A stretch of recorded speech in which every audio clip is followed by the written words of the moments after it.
os jovens que aparecerem por aí, convidados lá com o Padre Arthur para o salão. E aqui ficamos com os adultos.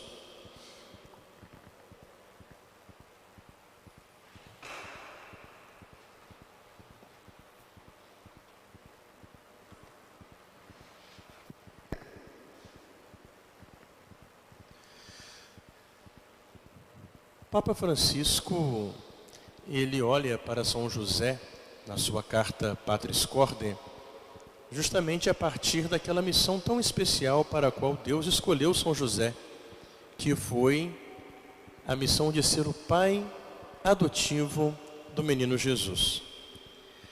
São José na terra, ele representou o Pai eterno, não é? Então, vocês vejam só, não é? A grandeza para a qual Deus escolheu São José. Deus quis nesse mundo ser representado por São José. Então é a partir dessa missão de pai que o Papa vai destacar para nós todos os exemplos de São José para a nossa vida. E uma coisa que o Papa chama muito a atenção é que São José foi o pai na obediência. A obediência que é algo fundamental na nossa vida. Como nós meditamos na palestra de ontem, se a nossa condição fundamental é a de sermos criaturas, que somos criados por amor, por misericórdia de Deus, que em tudo dependemos dele para existir, portanto, toda a razão da nossa vida é existirmos para ele. E existir para ele é nós justamente estarmos sempre disponíveis para fazer a vontade dele. E assim foi a vida de São José. Assim como Deus manifestou a Nossa Senhora a obra da salvação,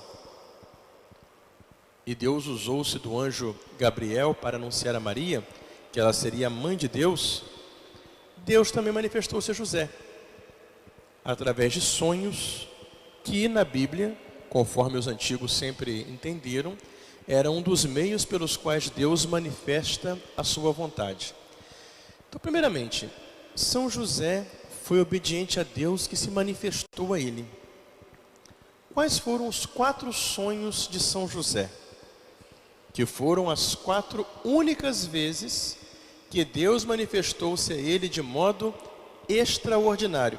E como a gente falava ontem, hein? Extraordinário, mas não tão extraordinário assim, que foi sonhando, né?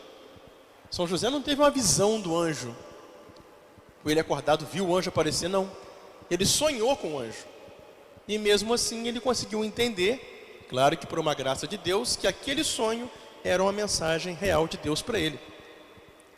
O primeiro sonho de São José aconteceu quando ele deparou-se com a gravidez incompreensível de Maria. Ele não quer difamar Nossa Senhora, então decide despedi-la secretamente, fugir, escondido. E foi então naquele momento de angústia, no primeiro sonho, que o anjo o ajuda a resolver o seu dilema. Não temas receber Maria, tua mulher, pois o que nela foi gerado vem do Espírito Santo. Ela dará à luz um filho, e tu lhe porás o nome de Jesus, pois ele salvará o seu povo dos seus pecados. Mateus 1, 20 e 21. E qual foi a resposta de São José? São José estava sempre pronto. Sua resposta foi imediata. O que diz o Evangelho? Ao despertar do sono, José fez o que o anjo do Senhor lhe havia ordenado. Foi com a obediência que ele superou o seu drama e salvou Nossa Senhora. Porque naquela época, uma situação de adultério era apedrejamento, era pena de morte. E Nossa Senhora era inocente, santa. E justamente São José, que já queria salvá-la porque ia fugir assumindo a culpa sobre si, quando ele encontra então a palavra de Deus através do anjo, ele imediatamente acolhe Nossa Senhora, cessam suas dúvidas. Primeiro sonho de São José. Qual foi o segundo sonho de São José? Foi a ordem que o anjo trouxe para ele. José, levanta, toma o menino e sua mãe e foge para o Egito. Fica lá até que eu te avise, porque Herodes vai procurar o menino para matá-lo. Mateus 2:13. E José, ele não hesitou em obedecer e nem se questionar sobre as dificuldades. Você imagina só você acordar, de repente, no meio da noite, e ter que sair correndo, fugindo, sem planejar, sem preparar, sem nada, para uma viagem distante, muito longa, para um país onde ele nunca tinha ido, com outra cultura, outra língua, onde não conhecia ninguém, para tentar a sorte, né? E São José hesitou, reclamou, ele ficou ali pensando se vai ou não vai, ficou calculando, que nós gostamos de calcular muitas coisas, né? Porque nós temos essa tentação que nós queremos controlar a nossa vida. A gente não entende que quem conduz a nossa vida é Deus. Mesmo na hora do sofrimento, do problema, nossa vida está nas mãos de Deus. Está nas melhores mãos possíveis, que são as mãos daquele Pai que nos ama, que nos tirou do nada por amor, que cuida de nós com amor e tem um destino de amor e de felicidade para nós, que se chama céu. Então nós temos que tirar da cabeça essa mentalidade que nós vamos controlar a nossa vida. Aliás, a grande tentação do homem é essa, né? O homem quer ser Deus. Ele quer conduzir a sua vida por si mesmo. Não. São José, ele não hesita não, ele vai. O que vai acontecer? Vai ser sacrifício, vai ser dificuldade? Vai. Mas Deus vai tomar conta. E então, o que diz o Evangelho? José levantou-se de noite com o menino e a mãe e retirou-se para o Egito, onde ficou até a morte de Herodes. Então essa foi a resposta de José. Ele levantou-se, acordou Nossa Senhora e fugiram. Não hesitou. Lá no Egito, com confiança e paciência, José esperou do anjo o aviso prometido para voltar ao seu país. Que o anjo falou, né? Foge para o Egito, porque querem matá-lo. E lá ele vai ficar até a morte de Herodes, esperando a hora de voltar. E ele vai ter a paciência. Interessante, já pararam para pensar que São José foi para o Egito sem ter previsão? Então ele teve que recomeçar a vida dele do nada, porque ele tinha a casa dele, tinha a profissão dele, tinha os contatos profissionais, os clientes dele, tinha o pão, a sobrevivência dele, através do seu trabalho. E de repente ele vai para um país estrangeiro, chega lá do nada, sem ter nem onde morar. Certamente a Sagrada Família dormiu na rua por algumas noites, até encontrar alguém que hospedasse, que acolhesse. E chegando lá, eles vão ter que recomeçar do nada. São José vai oferecer seu trabalho como carpinteiro, vai procurar, não é, conhecer alguém, fazer os primeiros contatos, e vai ter que recomeçar a vida sem saber o futuro. Olha só, isso que é obediência verdadeira. A obediência verdadeira é quando nós entendemos que o que Deus quer para nós é sempre o melhor, por mais complicado que na prática seja, sem ter previsão.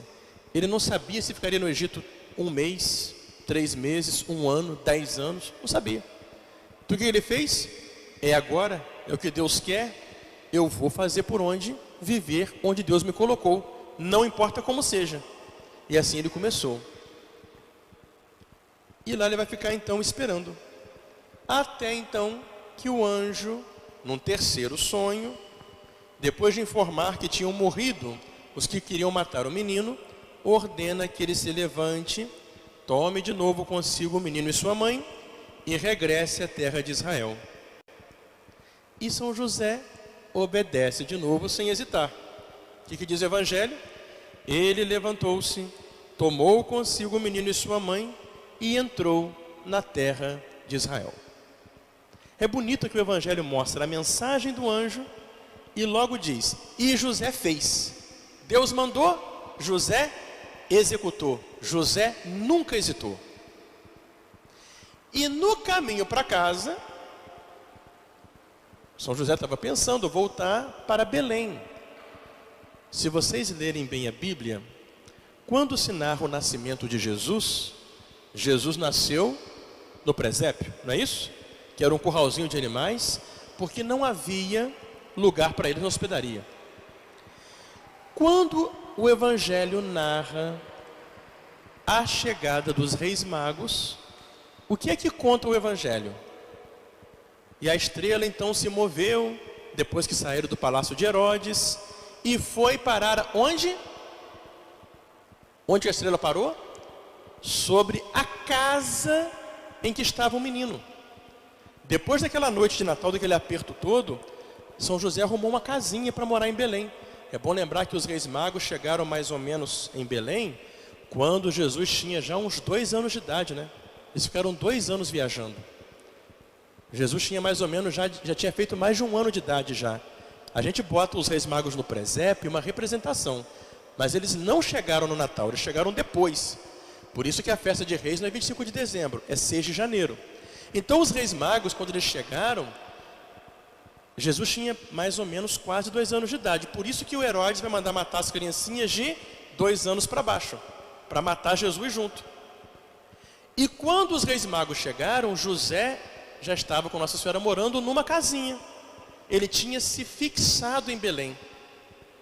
Por isso que a ideia de São José, quando voltou do Egito, era ir para onde?